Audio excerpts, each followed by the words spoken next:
नमस्कार मंडळी, आपल्या नवीन ब्लॉग मध्ये परत एकदा स्वागत आहे तुमचं. मी आलो आपल्या गावात. बघू शकता हे आपलं गाव आहे. हे बघा शेती, हे मंदिर. चला आपल्याला मारुतीचं दर्शन घ्यायचे आणि मारुतीचं दर्शन घेऊन आपल्याला जायचे दिंडीत. पायवारी ह्या वर्षी करायची, आळंदी ते पंढरपूर. आता आपल्या गावातून जायचे देवळातून आळंदी.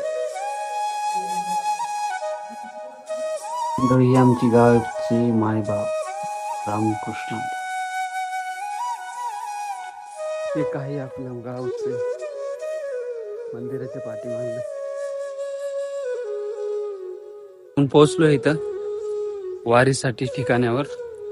वारी निघणार आहे आमचे काही क्षणात. तर आपल्याला जर फुल ब्लॉग बघायचा असला तर युट्यूब चॅनलला जाऊन सबस्क्राईब करा. अशोक आंबट ब्लॉगर म्हणून येईन, ते जाऊन सबस्क्राईब करा. जय हिंद, जय महाराष्ट्र.